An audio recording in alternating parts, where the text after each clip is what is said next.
Ongi etorriak osasuntsu eta pozikeko beste programa batera.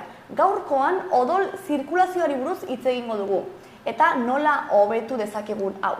Eta horretarako medikua den Irati Ruiz dugu gurekin platoan. Kaixo Irati. Kaixo Itxaso. Orduan, odol zirkulazioa. Nik entzun dut, ibili behar dugula nahikotxo, gero hartu behar dugula baratxuria eta vitamina C dituzten gauza batzuk, ez edo zitrikoak, ez? Eta oso entzun duzu, bai. Ongi entzun dut? Oso entzun duzu, bai. Eta adibidez, zenbat ibili behar dugu, ze hori ibili bai, baina denborak ere eragina dauka horretan edo ez? Bai, gomendatzen dutena bada gutxi gora bera 30 minutuz ibiltzea, ez? Yoga bezalako ariketak ere egitea, igeriketa egitea, bizikleta, baina batez ere gehien gomendatzen dutena gainontze mundu gehienak egin dezakena delako, bada 30 minutuz, ez? Hankak aktibo mantentzea, odol fluxu hori hobeto mugi dadin, ez? Eta odola ere bihotzera joan dadin eta bihotzean ere bere funtzioa, bere bihotzak funtzioa hobedezan, batez ere, ez? Eta bai, horrelako ariketak egitea gomendatzen dute. Baratxuriena ere, esan duzuna, oso gomendagarria da, odol fluxua ere hobetzen laguntzen duelako. Eta baratxuriaz aparte, baita ere zitrikoen kontua ere ala da, eta badaude beste batzuk? Bai, zitrikoek azkenean badute C vitamina eta horrek funtzionatzen du antioxidatzaile eta antiantura, ez? Antiinflamazio bezala, eta horrek ere laguntzen du hanketako edo odol fluxua batez ere hobe mantentzen, ez? Eta gero baita ere, batzutan hankak igotzearena, ez? Inkluso hegazkin batean, eroitzen naiz izeba batek esan zidan. Zu hegazkinean zaudela, 12 ordu egon baldin batzara, hankak igo. Eta hori zergatik eragiten du? Ba, azkenean, zutik zaudenean ordu asko, edo segita ordu asko pasatzen dituzunean, zer gomendatzen dute? Gomendatzen dutena bada, lurrean etzatea eta hankak igotzea. 20-30 minutuz, horrek eragiten duena bada, hanketan badaukagun odola gure zirkulazio sisteman berriz ere sartzea, ze zainek funtzionatzen dute, ez dute funtzionatzen inpresio handipean arterik baino, ez? Eta kostatzen zaio hanketako odolari grabitateren aurka berriz bihotzera itzultzea. Eta azkenean, etzatean eta hankak altxatzean egiten duguna bada, odol fluxu hori edo hanketan badaukagun odola berriz bihotzera itzultzea eta antura eta inflamazioa hanketan eta astuntasuna hobetzen laguntzen digu hankak altxatzeak, batez ere. Eta gero ni hemen ari naizen, hau, adibidez, postura hau, oso txarra da, ez? Oso txarra omen da. Baina hau daukagu sartuta edo hau, ez? Gurutatze hori? Hori da, esan dudan bezala, zainek funtzionatzen dute presio basuarekin, ez? Eta hau egiten duguna bada, batez ere behan dagoen hankaren odol fluxua eten dadin. Eta ez da, odol fluxu hori berriz gure zirkulaziora itzultzen, ez? Eta horrek azkenean ze provokatzen du, antura edukitzeak, gero ere tromboekin erlazionatuta egon daiteke, eta barizeak bezalako gaixotasunak ager daitezke.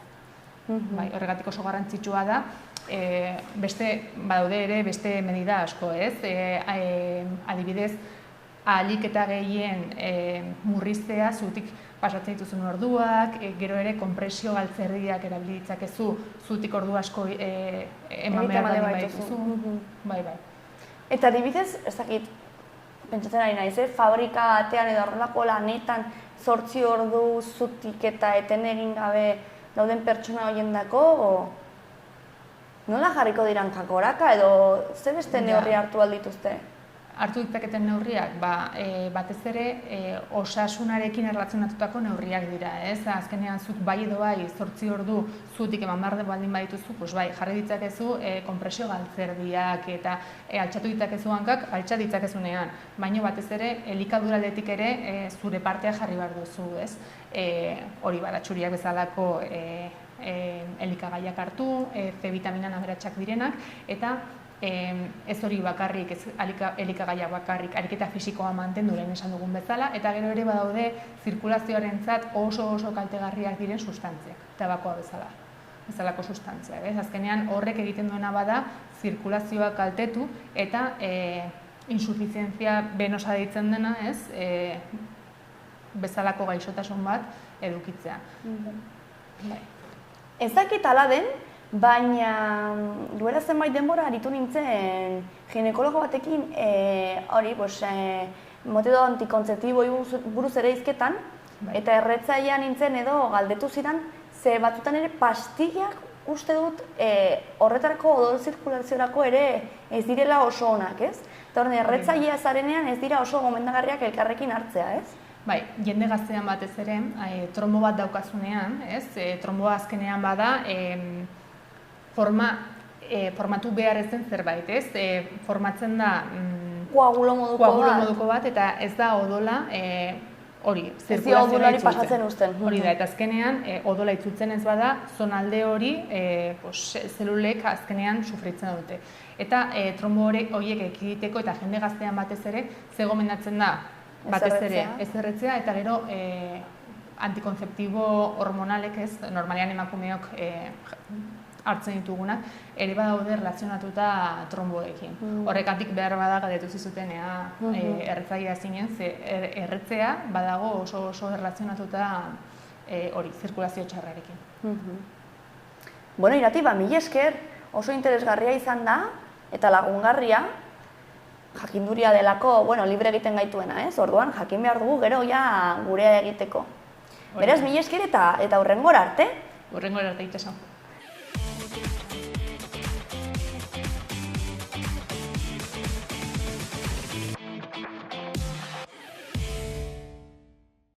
Osagarriak eta bitaminak modu seguruan hartzearen garrantzia osasun prebentiboan. Osagarriak, bitaminak, mineral eta beste mantenugaien osagarriak gure osasuna hobetzeko lagungarri izan daitezke, baina modu seguruan eta orekatuan kontsumitzea funtsezkoa da. Ona nola saihestu daitezken arriskuak eta haien garrantzia. Bitaminen eta mineralen gabeziak saihestea, hau da, bitaminak adibidez C vitamina, D vitamina eta mineralak adibidez zinka, magnesioa ezinbertzekoak dira gure gorputzeko funtzio normaletarako. Hoiek hartzea gomendatzen da, baina neurriz eta beharrez, bestela gehiegizko kontsumo batek bigarren mailako efektuak sort ditzake. Osagarri gehiegizkoa saihestea. Osagarri naturalak edo bitamina osagarriak erabiltzea ez da beti beharrezkoa eta gehiegizko kontsumoak osasun arazoak sort ditzake. Hala nola, gehiegizko burdina edo hiperbitaminosia. Horregatik, osagarri hauek hartu aurretik medikuarekin edo nutrizionistarekin konsultatzea gomendatzen da. Elikadura orekatuaren osagarri gisa. Osagarriak ez dira elikadura orekatuaren ordezkoak. Elikagai naturalez betetako dietak, frutak, barazkiak, proteina osasungarriak, zereal integralak oinarrizkoa da. Osagarriak lagungarriak izan daitezke, baina elikadura osasungarria denek elikagai naturalekin bermatu behar da. Kontrol mediko eta jarraipena. Bitaminak eta osagarriak hartu nahi dituzten pertsonak, bereziki gaixotasun kronikoak dituztenek edo medikamentu jakin batzuk erabiltzen dituztenek kontuan hartu behar duten medikuaren aholkuak segitzea. Horrela, osagarri hauek elkar eragin negatiboak ere izateko eta seguruen kontsumoa bermatzeko. Osagarriak eta prebentzioa. Zenbait osagarri, adibidez omega-3, gantz azidoak, probiotikoak gure osasuna hobetzen laguntzen dute eta gaixotasun jakin batzuk prebenitzea erraisten dute. Halere osagarri horiek hartzeko une egokia eta neurria jakitea oso garrantzitsua da. Osagarriak eta bitaminak seguruan eta orekatuan hartzea ezinbestekoa da gaixotasuna prebenitzeko eta osasun hobea lortzeko. Elikadura orekatu bat eta aholku medikoak segitzea beti izango dira modu seguru eta eraginkorrak.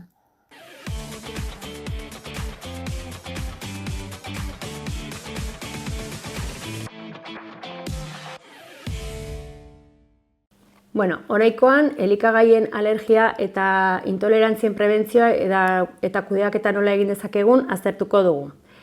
Alergia edo intolerantzia bat izateak bizitza kalitatea murriztu dezake, baina dieta egoki batekin asko lagundu dezakegu. Nola laguntzen du dieta egoki batek elikagaien alergiak edo intolerantziak saihesten? Kontzientzia eta aurrez aurreko elikagaiak ezagutzea ezinbestekoa da alergenoak saihesteko. Dieta egoki bat planifikatu. Kontsumitzen diren elikagaiak kontrolatzen dira, honela, eta arriskuak minimizatzen dira. Gainera, elikagai alternatibo eta seguruak sartuz nutrizio oreka bat lortzen dugu. Zein elikagai dira egokienak alergiak edo intolerantziak sortzen dituztenak eta nola saihestu daitezke? Ohiko alergeno batzuk hauek honako hauek dira. Alde batetik esnekiak. Hauek intolerantzia laktosaren kasuan. Gero artoa eta gluteneko zerealak. Gluten intolerantziarentzat edo zeliakia eritasun autoimune bat da eta kasu honetan gluten ez duten elikagaiak hartuz saihesten da erreakzioa. Arrainak eta itsaskiak, frutu lehorrek eta soja eta arrautzak. Alergenoak saihesteko etiketak zaindu behar dira eta irakurri egin behar dira beti, produktu prozesatuetan ere bai. Gero, sukaldaritzan kontaminazio gurutzatua saihestu egin behar da, tresnak eta gainazalak ondo garbitu behar dira. Elikagabai hauek ordezkatzeko aukera osasuntsuak bilatu behar dira. Adibidez, esne alternatiboak, edo arroz edariak, edo almendra edariak, glutenik gabeko zerealak, arroza eta kinoa bezala, eta abar. Zer neurri hartu behar dituzte alergenoak dituzten pertsonek dietaren osasuna babesteko? Elikadura profesionalaren laguntza bilatu, nutrizionista batekin, adibidez, dieta orekatua eta anitza izan behar da, elikagai baztertzaileak ordezkatuz. Alergenoak jasaten diren elikagaiak saihestu arren garrantzitsua da beharrezko nutrienteak jasotzea, adibidez, kaltzioa eta esnekien ordezkoarekin. Beti eraman behar dugu medikazio egokia alergia larria dutenek. Eta batez ere, kontzientzia handiz eta zaintza handiz jokatu behar dugu egunero. Amaitzeko erran, elikagaien alergiak eta intolerantziak kudeatzea erronka bat izan daiteke, baina dieta egokia, kontzientzia eta profesionalen laguntzekin osasun ona eta bizikalitate on bat lortu daiteke.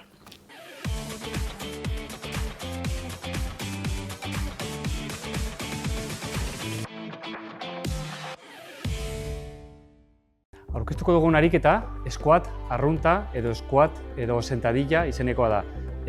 Oraingoan ingo dugu barrarekin. Barrarekin teknikoagoa da eta mobilitate gehiago beharrezkoa da egiteko. Mobilitaterik ez balin badago, behar bada errazago izaten da goblet posizioan erabiltzea kettlebell edo mankuerna bat. Baina barrarekin egiteko lehenengo gauza. Barraren altuera egon behar da pixka bat klabikularen altueran gutxi gora bera. Gero hartuko dugu eskuen zabalera, sorbaldak baino nahiko urrunago, eta sartuko gara azpian, erabat barruan. Garrantzitsua da, barraz jartzea justo trapezioen atzekaldean, bai? Hemen atzekaldean eta ez lepoan, baizik eta trapezioetan. Orduan, sartzen gara hemen, narabitzen dugu ondo dagoela trapezioetan, minik gabe, eta orain altxatu. Behin altxatu dagoenean, pauso bat atxera, orain, hankak pizka bat ireki, ikusi behatza dela pizka bat kanpornuz begiratzen, eta orain emar dugu da ukalondoak behera begira, bai, dorsalak estutu hor, fuerte, eta orain ingo dugu belauna jarraitu behar dute bigarren atzari. Eta aldegun gorputza, torsoa eraman dugu alik eta vertikalena. Behera, ikusi belauna nore ikitzen diren, bai, hor, eta orain gora. Alba da, jaitsiera kontrolatua eta igoera pixka bat abiadura gehiagorekin.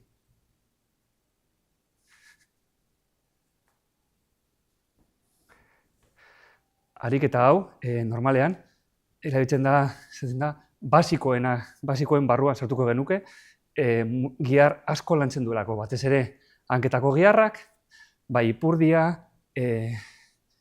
kuadrizesak eta gero ere torsoko muskulatura guztia, kor, sorbaldak eta gorputzezeko iaia gihar guztiak.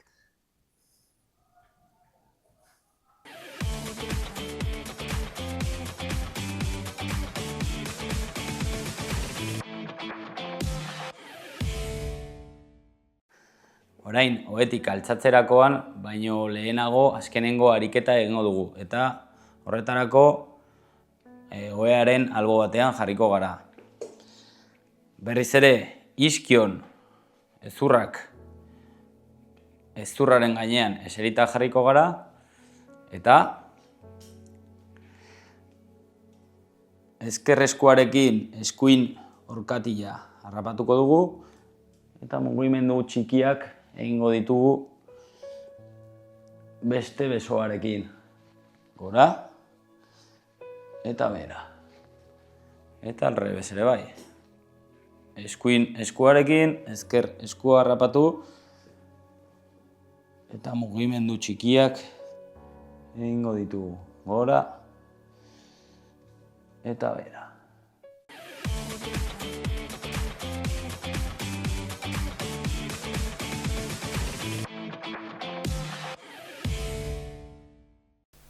Bueno, hitz egin dugu zer egiten aldugunez, pentsamendu positiboak eukitzeko, eta esaten dugunean pentsamendu negatiboak saihestu behar ditugula, hortaz ari gara berriro, ez? Hau da, non jartzen dudan fokoa.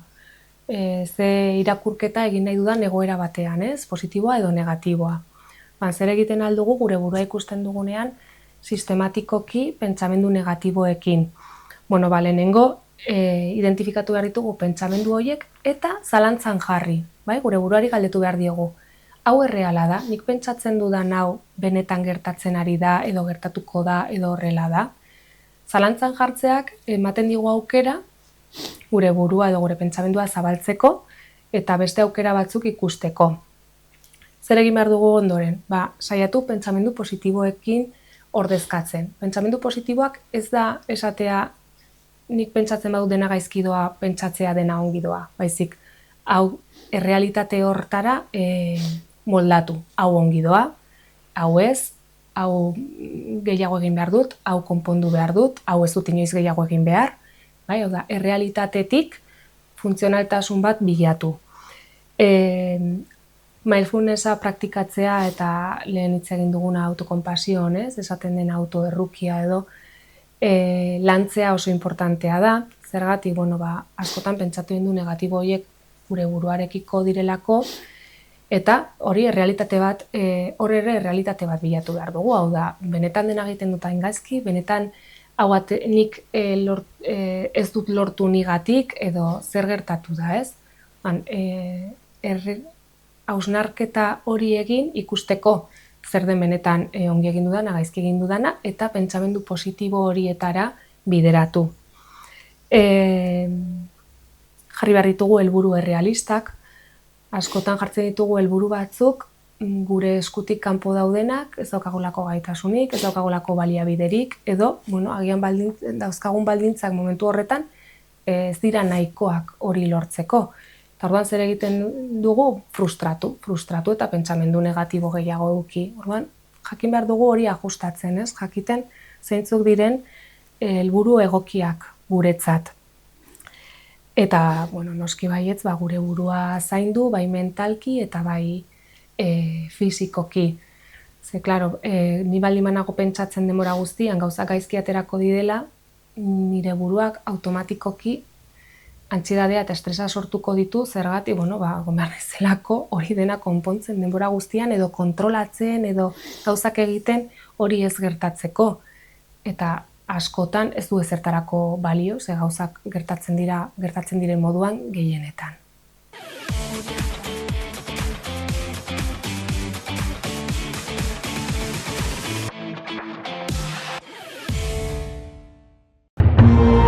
Gobierno de Navarra. Nafarroako gobernua.